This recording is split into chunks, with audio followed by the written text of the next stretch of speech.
सलाम प्रियो सभी को प्रभु यीशु मसीह के मधुर नाम से हाथ जोड़ के प्यारे भरा नमस्कार। Praise the Lord. दोस्तों चलिए आज एक वचन पढ़ेंगे और उसके आधार पर कुछ सीखने की कोशिश करेंगे। यूहन्ना अध्याय 21 वचन 1 से 14। Saint John chapter 21 verses beginning from 1 to 14। मैं जानता हूं कि ये वचन किसी के लिए भी अनजान ये नया वचन नहीं है। सब लोग इस वचन को पुनरुत्थान के बाद अक्सर पढ़ते हैं, बहुत बार। जी हाँ, बहुत बार हमने पढ़ा है, सीखा है और सुना है और कहीं कहीं हम सिखाया भी होगा। तो दोस्तों जब हम यूहन्ना अध्याय 20 और अध्याय 21 पढ़ते हैं वहां पे कुछ हमें गड़बड़ी लगती है। क्यों? क्योंकि जब हम अध्याय 20 पढ़ते हैं यहाँ पे ऑलमोस्ट जो गॉस्पेल है, सुसमाचार है, यहाँ पे खत्म सा हो चुका है। लेकिन फिर यूहन्ना अध्याय 21 को लिखते हैं। ऐसा क्यों? क्या कारण होगा कि यूहन्ना अध्याय 21 को फिर जोड़ते हैं? चलिए दोस्तों जानने की कोशिश करेंगे। तो देखिए, यूहन्ना के मुताबिक प्रभु यीशु मसीह जी उठने के बाद एक बार मरियम मगदलीनी को और 2 बार अपने चेलों को दिखाई देते हैं, यानी कि उन पर प्रकट होते हैं। होने के बाद ये गॉस्पेल यानी कि सुसमाचार खत्म हो चुका था। अध्याय 20 वचन 30 और 31 से ये जो गॉस्पेल है खत्म हो चुका था। लेकिन फिर यूहन्ना अध्याय 21 को जोड़ते हैं। दोस्तों प्रभु यीशु मसीह को मारा गया, फिर जी उठे। जी उठने के बाद अपने चेलों को दिखाई दिए, अपने चेलों पर प्रकट हुए। तो जब ये चेले सबको ये प्रचार करने लगे कि हमने प्रभु यीशु मसीह को देखा है, प्रभु यीशु मसीह हमें दिखाई दिए हैं, हम पर प्रकट हुए हैं। बहुत से ऐसे लोग थे जिन्होंने इस बात को बिल्कुल भी विश्वास नहीं किया, बिल्कुल भी यकीन नहीं किया। वे लोग इस बात को हजम ही नहीं कर पा रहे थे, क्योंकि उनको लगता था ऐसा कैसे हो सकता है कि किसी को मारा गया और वो व्यक्ति फिर जी उठा और उनको दिखाई दिया है, और वो भी संपूर्ण शारीरिक रूप से इंसान का शरीर धारण करके उनको दिखाई देता है। तो प्रियो, कुछ लोगों ने इस बात को विश्वास बिल्कुल भी नहीं किया। जी हाँ, उन्होंने कहा कि ये तो बस दर्शन दिया होगा, नहीं तो ये जस्ट आत्मा होगा, नहीं तो ये आपकी गलत फहमी होगी, ये आंखों का धोखा होगा, नहीं तो भ्रम होगा। ऐसा बिल्कुल भी नहीं हो सकता कि प्रभु यीशु मसीह जी उठा होगा। तो प्रियो यहाँ पे देखें तो यूहन्ना इस अध्याय को जोड़ते हैं इसलिए कि ये दिखा सके कि जी हाँ, प्रभु यीशु मसीह फिर से जी उठे हैं। जैसे उन्होंने मानव रूप धारण करके जन्म लिए थे, पैदा हुए थे, ऐसे ही उस कब्र से फिर आत्मा नहीं, कोई दर्शन नहीं दिया, किसी का आंखों का धोखा या भ्रम या गलतफहमी नहीं, परंतु प्रभु यीशु मसीह जी उठा है, और वो भी संपूर्ण शरीर धारण करके। इस बात को दिखाने के लिए यूहन्ना इस अध्याय को इस गॉस्पेल में जोड़ते हैं। जी हाँ दोस्तों, अध्याय 21 हम जब देखेंगे तो इसका हेडिंग में लिखा गया कि तिबिरियास झील के किनारे चेलों पर प्रकट होना। तिबिरियास झील के किनारे चेलों पर प्रकट होना। जस्ट हम इस दृश्य को, यहाँ जो घटना हुआ है उसको हम जरा सोचने की कोशिश करें। हम जस्ट इमेजिन करें कि पतरस क्या कहता है। वचन 3 में लिखा गया कि शमौन पतरस ने उनसे कहा, यानी कि दूसरे चेलों से कहा, मैं मछली पकड़ने जा रहा हूं। क्या कहा? कि मैं मछली पकड़ने जा रहा हूं। उन्होंने उससे कहा, यानी कि दूसरे चेले ने उससे कहा कि हम भी तेरे साथ चलते हैं। अतः वे निकलकर नाव पर चढ़े, परंतु उस रात कुछ ना पकड़ा। तो दोस्तों पतरस प्रभु यीशु मसीह को 3 बार इनकार किया था। यीशु मसीह को मारे जाने से पहले, यीशु मसीह जी उठने के बाद उनको दो ही बार मिले थे। जी हाँ, 2 ही बार मिले थे। और पतरस शायद प्रभु यीशु मसीह को अच्छे से मिल नहीं पाया था, प्रभु यीशु मसीह को माफी तक नहीं मांग पाया होगा। तो उसके दिल में एक बेचैनी होगी कि मैं प्रभु यीशु मसीह को इनकार तो किया था, 3 बार इनकार किया था, और प्रभु यीशु मसीह को मैं अभी तक माफी भी नहीं मांग पाया हूँ। तो उसके जहन में, उसके दिल में कुछ बेचैनी होगी, क्योंकि प्रभु यीशु मसीह जैसे उनको दिखाई दिए वैसे उनसे वो अलग भी हो गए, उनसे दूर भी चले गए। और ये यूहन्ना के मुताबिक सिर्फ 2 बार हुआ था।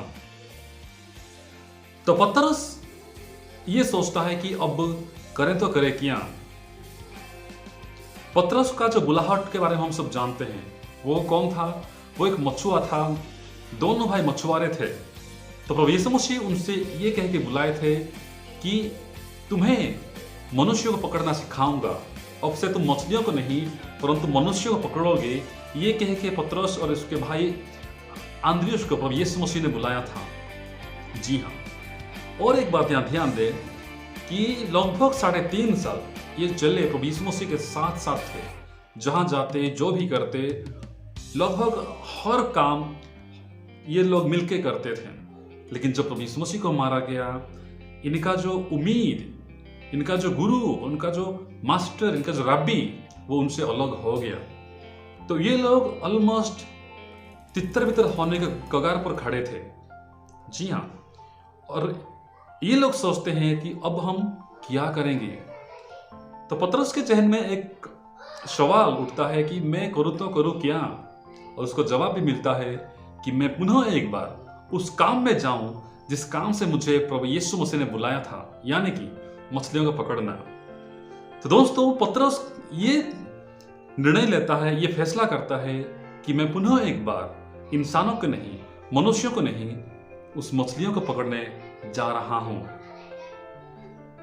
तो दूसरे चेलों ने भी उससे कहा कि हम भी करेंगे क्या, हम भी तेरे ही साथ चलते हैं, यानी कि मिलके हम लोग मछलियों को पकड़ते हैं। यानी कि ये लोग प्रोफेशनल थे मछलियों को पकड़ने के मामले में, क्योंकि वे लोग मछुआरे थे। तो दोस्तों, लेकिन हुआ क्या, उन्होंने रात भर मेहनत की। जी हाँ, कुछ समय के लिए नहीं, कुछ घंटों के लिए नहीं, लेकिन रात भर उन्होंने मेहनत किया, परिश्रम किया, मछलियां पकड़ने के लिए कोशिश की, लेकिन एक भी मछली उनके जाल में नहीं पड़ा। तो लिखा गया, परंतु उस रात कुछ ना पकड़ा। ये छोटी सी वचन है, परंतु उस रात कुछ ना पकड़ा। इसमें बहुत से बातें हैं जो हमें सीखने की जरूरत है। दोस्तों, जो लोग मछलियां पकड़ना जानते थे, 3.5 साल पहले ये लोग मछलियां पकड़ते थे और अपना जिंदगी गुजारा करते थे, उनका परिवार को चलाते थे। लेकिन आज वही लोग, वही प्रोफेशनल मछुआरे उस काम में फेल है, टोटल सक्सेस नहीं है। ऐसा क्यों? ऐसा क्यों? क्योंकि उनके जिंदगी में प्रभु यीशु मसीह नहीं थे। वे लोग प्रभु यीशु मसीह से अलग होके उस पुराने काम में फिर से चले गए थे और उसी काम को दोहराना चाहते थे, जिसके वजह से उनके जाल में एक भी मछली नहीं पड़ा, एक भी मछली नहीं पड़ा। जस्ट हम इमेजिन करें, हम किसी काम को मेहनत करते हैं, कड़ी मेहनत करते हैं कुछ पाने के लिए, कुछ हासिल करने के लिए। लेकिन हम जो मेहनत करते हैं, लेकिन हमें फल नहीं मिलता है, हमें हासिल नहीं होती है, तो हमारे अंदर क्या चलता है, हम क्या सोचते हैं, हमारे जहन में क्या सोच, क्या विचार आती है, हम क्या चिंता करते हैं। मैं जानता हूं आप क्या सोच रहे होंगे। जी हाँ, बिल्कुल, ये लोग थके हुए होंगे, निराश हुए होंगे, भूखे होंगे और चिड़चिड़ा भी होंगे, क्योंकि रात भर मेहनत किए हैं, लेकिन एक भी सिंगल मछली उनके जाल में नहीं पड़ा। तो दोस्तों, ये लोग चिड़चिड़ा होके, निराश होके, उदास होके वहां पे होंगे, लेकिन फिर भी वे लोग हार नहीं मानते हैं। वो लोग कोशिश करते हैं कि कहीं कभी ना कभी तो मछली आएगी, कभी ना कभी तो मछली हमारे जाल में जरूर पड़ेगी। वो लोग मेहनत करते हैं, लेकिन उनके मेहनत का फल उनको नहीं मिलता है, पानी में फिर जाता है। जी हाँ। उसके बाद हुआ क्या, जब भोर को प्रभु यीशु मसीह उनके पास आते हैं,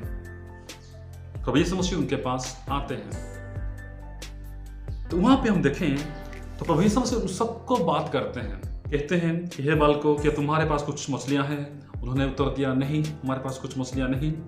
तो उन्होंने कहा कि नाव की दाहिनी ओर डालो तो तुम पाओगे। उन्होंने ये काम भी किया। लेकिन इतने बात होने के बावजूद भी ये जो चले थे, 7 चले थे, जी हाँ, साथ चले थे उनमें से कोई भी यीशु मसीह को नहीं पहचाना, लेकिन एक चेला था जो प्रभु यीशु मसीह की आवाज को पहचानता है। प्रभु यीशु मसीह की बात मान के उन्होंने जाल तो दाहिनी ओर डाला, लेकिन प्रभु यीशु मसीह को नहीं पहचाने। जी हाँ, तो यहाँ पे एक वचन पढ़ेंगे, वचन 7 लिखा गया, तो उस चेले ने जिससे यीशु प्रेम रखता था पतरस से कहा, ये तो प्रभु है, ये तो प्रभु है। जी हाँ दोस्तों, तो आज हम सोचें कि प्रभु यीशु मसीह हम सबके साथ हम सबसे बातें करते हैं, लेकिन उनकी आवाज को कोई नहीं पहचानता। जी हाँ, कोई भी नहीं पहचानता। तो कौन पहचानता है? वही पहचानेगा जो प्रभु यीशु मसीह को प्रेम करता है। प्रभु यीशु मसीह उस चेले को प्रेम करते थे और ये भी चेला प्रभु यीशु मसीह को प्रेम करता था। तो आज प्रभु यीशु मसीह की आवाज को सुनते तो है लेकिन पहचानते नहीं है। आज हम सवाल पूछें, क्या मैं आज प्रभु यीशु मसीह का जो आवाज है उसको सुनता तो हूं, लेकिन क्या पहचान पाता हूं? आज ये बड़ी सवाल है हम सबके लिए। उस समय 7 चेले थे, लेकिन उनमें से एक ही चेला प्रभु यीशु मसीह की आवाज को पहचान पाया। मरियम मगदलीनी भी, अगर हम अध्याय 20 में पढ़ेंगे, देखते हैं कि मरियम मगदलीनी के साथ प्रभु यीशु मसीह बात करते हैं, लेकिन मरियम मगदलीनी भी प्रभु यीशु मसीह को नहीं पहचान पाती है, वो पहचानती नहीं है। लेकिन जब उसका नाम लेके प्रभु यीशु मसीह पुकारते हैं तो पहचानती है और कहती है, हे प्रभु।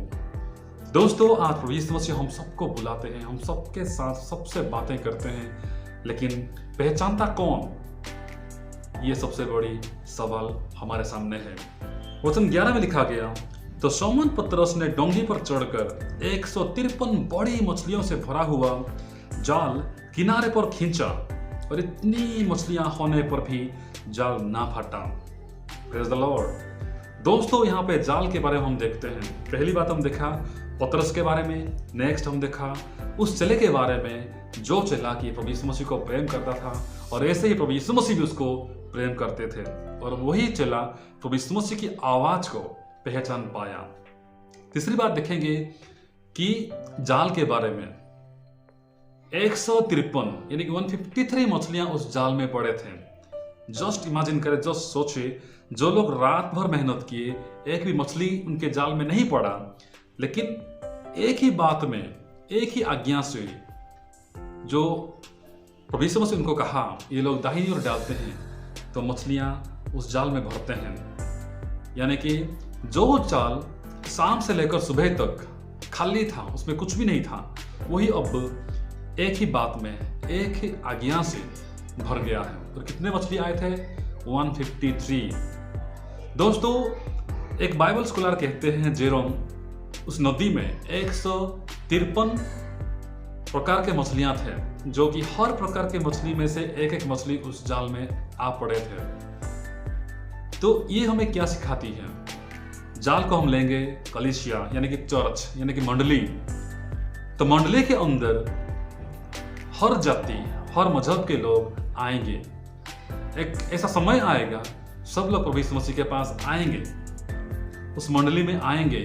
पौलुस कहते हैं, हर जीव प्रभु यीशु मसीह का अंगीकार करेगी और हर घुटना प्रभु यीशु मसीह के सामने टिकेगा। जी हाँ दोस्तों, तो ऐसा समय आने वाला है जब सब लोग प्रभु यीशु मसीह के पास आएंगे और ये स्वीकार करेंगे कि प्रभु यीशु मसीह उद्धार करता है। तो जाल यानी कि मंडली, चर्च, कलीसिया, तो उसके अंदर एक ना एक दिन हर एक को, सबको आना ही आना है। तो दोस्तों, यहाँ पर देखें कि हमने देखा कि प्रभु यीशु मसीह संपूर्ण रीति से शरीर धारण करके उनके पास आते हैं, दिखाई देते हैं, ये दिखाने के लिए कि वो कोई आत्मा नहीं है, ये चेलों का बहम नहीं है, चेलों का गलतफहमी नहीं है, परंतु प्रभु यीशु मसीह शारीरिक रूप से जी उठा है। और उस समय वहाँ पे खाना बना के रोटी तोड़ते हैं और मछली को भी उन सबको बांट के देते हैं। तो दोस्तों, हमारे जीवन में जो प्रभु यीशु मसीह होते हैं तो हम हीरो होते हैं, लेकिन जब हमारे जीवनों में, हमारी जिंदगियों में प्रभु यीशु मसीह नहीं होते हैं तो हम बिल्कुल जीरो होते हैं। ये लोग भी रात भर मेहनत किया, जी हाँ, रात भर मेहनत किया, लेकिन एक भी मछली उनके जाल में नहीं पड़ा। लेकिन जब प्रभु यीशु मसीह आते हैं, एक बात में, एक आज्ञा से उनके जाल में 153 बड़े बड़े मछली पड़ते हैं। तो आइए आज हम भी प्रभु यीशु मसीह के पास आए, उसके हाथ के नीचे हम अपने आप को समर्पित करें। प्रभु यीशु मसीह हमें आशीष देने के लिए तैयार है। जी हाँ, प्रभु यीशु मसीह हमें आशीष देने के लिए तैयार है। दोस्तों, आप इस वचनों को पढ़ें और प्रभु की महिमा, प्रभु की बढ़ाई करें। प्रभु हम सबको आशीष दे, बहुतायत से आशीष दे। आमीन।